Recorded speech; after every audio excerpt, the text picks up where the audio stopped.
LEGO just revealed a couple of 2026 sets, and a lot of them are just straight up beautiful. It's like the theme of the ones that were revealed today. These released January 1st, and my favorite of the bunch is this Autumn Garden set. Not only is it because, well, I just love the fall season. I mean, October is probably my favorite month, and it's not even my birth month, but I love the aesthetic of not only the falling leaves, the orange and yellow, but Halloween in general. While this isn't a spooky set in any way, this really captures the aesthetic of that season. And compared to the other garden sets we've gotten as a part of LEGO Icons, I think this has the most interesting things going on and just some amazing builds. This is going to be $120 with around 1,100 pieces.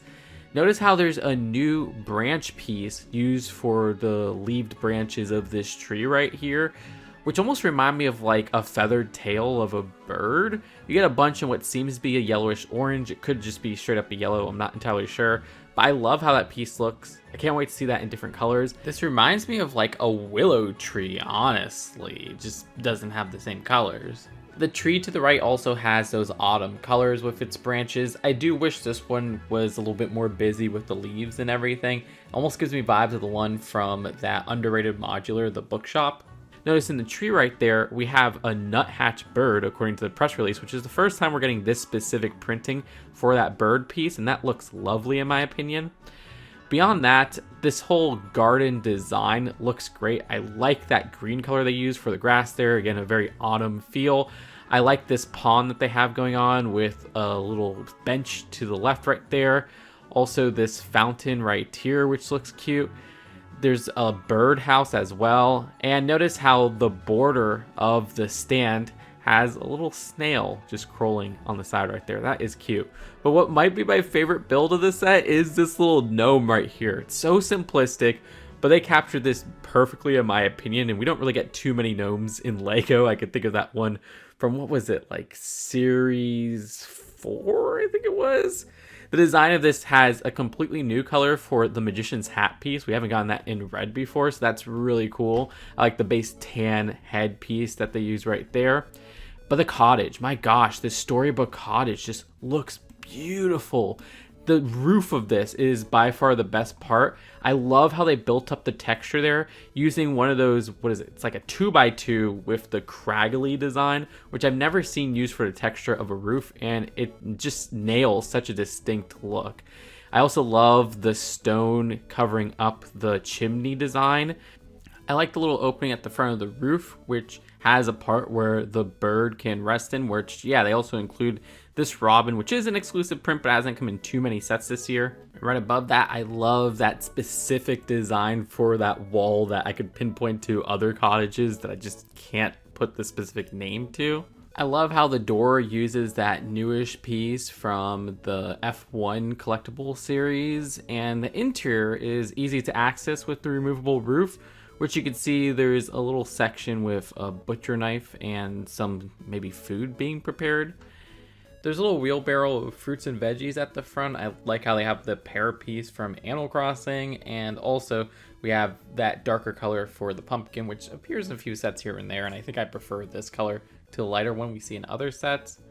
I also like how a lot of the trees, as well as even stuff like the fountain, can easily be swapped out with just how those connect to the base. So there's a bit of a customization feature. Speaking of which, that one to the left has such a great variety of leaf colors at the top there. There's also a squirrel in this set. I have never thought about buying one of these garden sets, but I think this one might be the first one I purchased. The only thing that I wish this was minifigure scale. It's like right under minifigure scale, and if it was just a little bit bigger, it would be a little bit more expensive. It would be perfect, and it would be something I would rush out to buy. For now, though, I will purchase this before it gets off store shelves. Next up is a LEGO architecture set, which I haven't covered the architecture line in many years, but this is such an interesting change up that I think I might get back into this theme. This is basically the Skyline series, but on a whole other level, where it's almost like a living postcard. This is the Paris City of Love, which will apparently retail for $80 in the United States. Not a bad price at all with 958 pieces. The design of this brings us our next Eiffel Tower in the architecture line. The last one we got was with the Paris Skyline from 2019. Yeah, just compare that Paris Skyline set to this set and how much more flavor and personality this set has. I really like what I'm seeing here. I especially like the archway that's built with the bottom there, using one of those tube pieces just kind of bent. I guess it's more of a pole piece would be the appropriate name. The Notre Dame Cathedral to the right is another beautiful interpretation in this new architecture format. I really like how they use that hubcap in the middle right there. It seems like that hubcap piece is always stuck to a pack of like 8 hubcaps, judging by the releases in Speed Champions. If you look at this 360 video, those extra hubcaps are just showed in the overview of what you get in this set.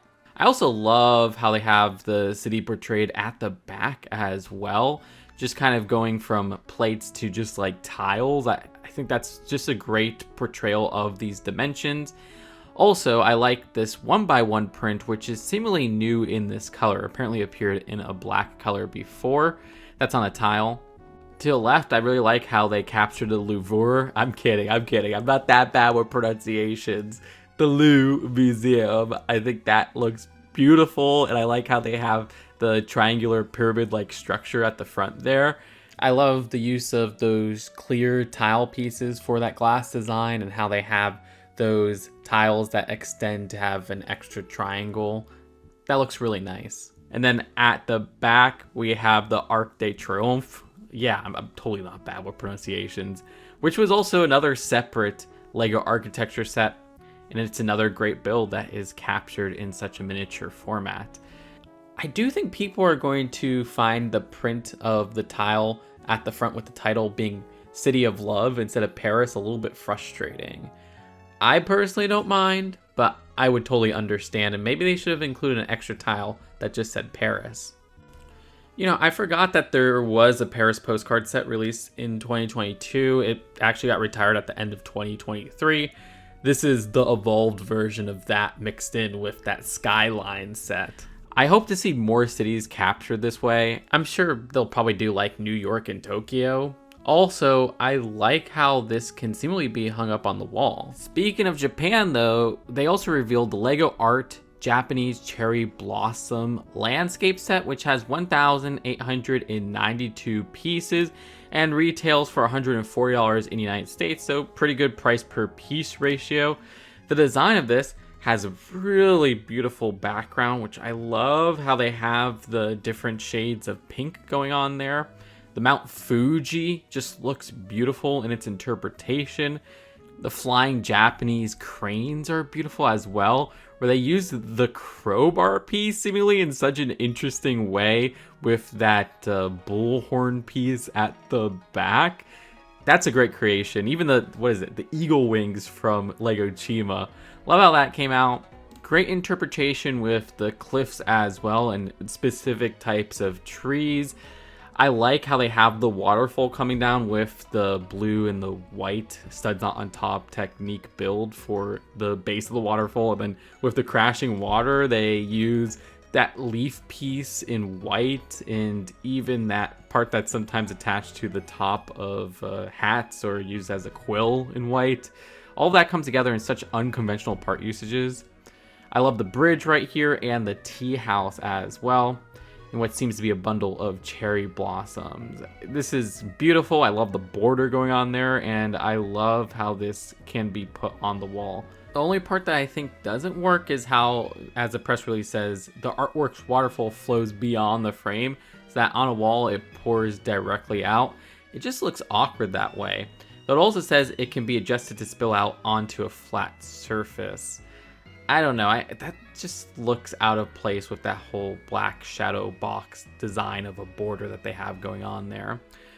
Regardless, this is still a beautiful set, and I think it's worth the $140 price. There's a $75 Lego Technic set, and I am not a Technic person whatsoever.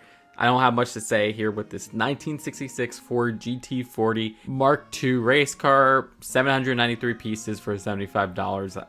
Looks to be a fine price for piece ratio, but I don't know how the world of value works with Technic. Yeah, it seems like Ford and Lego are going to have an interesting partnership in 2026. I mean, leaks were pointing out like a Model T Creator Expert car. That interests me. And I guess while we're here, I might as well talk about the Insiders Weekend promotions that were revealed, which will be from the 22nd to 23rd of November coming up. The one that caught my eye is this Mini Knights Castle set, which will be free with purchases of $250 in the United States or more. This contains a small version of 6073 Knights Castle and 6086 Black Knights Castle, so an 84 and 92 castle set.